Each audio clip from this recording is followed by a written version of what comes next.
قصة وحاسقناتي وحالي لبا قبلوت عبد الله اسكدري با سو غورنا قصداس حوليه هي ويل با وحو غبر بو غورسداي markaas hooyadiina isgarab dajiyay sodohdiina wuu isgarab dajiyay gabdhaha dibka haysto hooyadeedna hoostay gashan sodohdeedna way fiijin cadaalad miya wiilkan asaga waxa la arkaa inuu tii ku waafaqo ee waxay labada maamaba aan ixtiraamno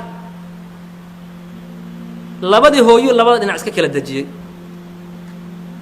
maalin damay gabadhi waxay tiri waa qiso mashhuur la yaqaan gabadhi waxay tiri ani hooyada ma ba arki kari idaafi ani hooyada islama noolaan karno iga rar aqli mumkin oo mudin adiga hooyada waan rari inta aan baheeda moqt hadii hooyada la raro adna hooyada waan rari baahid moon samaynina waayahay salaad waaga hadii ii bariyo geedi baan agta ka gelin buuri gabdhaha waa loo dhagan nugul dhalinyarada da'dan waa arteen si ay u dhagan nugul yihiin waaga markuu bariyay buu hooyadii geedi hoosta ka geliyay soo u waday yaa door cidda oo mana ah oo bahgooya ah buu ku tuuray waa qiso jirta bal arinta ogaada aad u dhuuxa wallaahi qof walbo iimaan leh inuu ka xanuunsan waa hooyadii dhashay ee soo korisay qof walbo iimaan leh oo muslim ah oo damiir leh uu ka xanuunsan iskaga soo noqday habeenkii baa la iska seexday waaga markuu bariyo waxay tiri duqdi kulli aminkan ma noole waa lagu kala baxay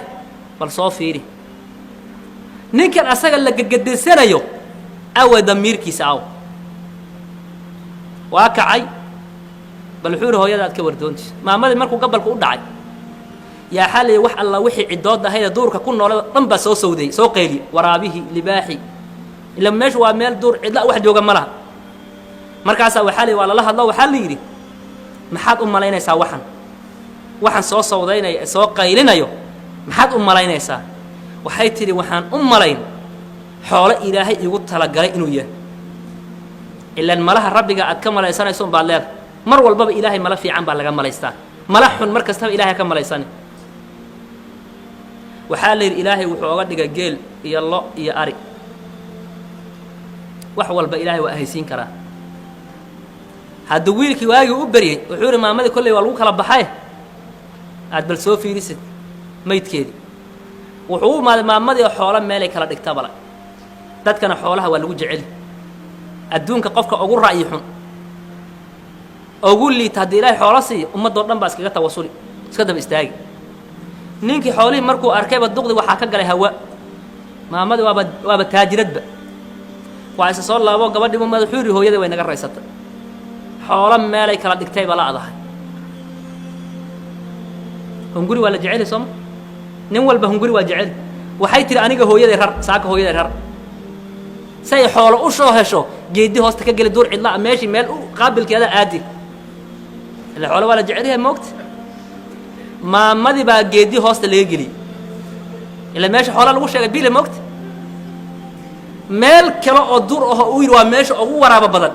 ila xoolaha u bataan halkii dhurwaa wuxuu isku bedelay neef geel ماشي بأدي هل كنت كتورة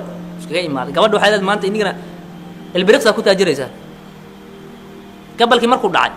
يا وحي ورابها أما اللباحها أما الرواءها وسوقيلي ما مدى حد هيبل كورن والله وحي ترعاوها بينك أدوني جدا بيس عاوها بينك أدوني جدا بيس وحنا وحي يعون لها سيدا ما لها إلهي اللي وكل دويها فيه لقبل وقعت قال عنا حمان ولقاها سمين شيخو وروليga adi xumaan ha sameyn warwaliga adi dulmi ha gelin waagu markuu bariyay gabadha waxay tiri waagay sugilaan orad hooyada u tag inta xoolaha satan iisu ogow faraskiisu soo qaatay waa soo kacay maamada wuxuu ma diriceeda geedaha la saaray meesha ma ka dhacaysa warnin walaw hooyada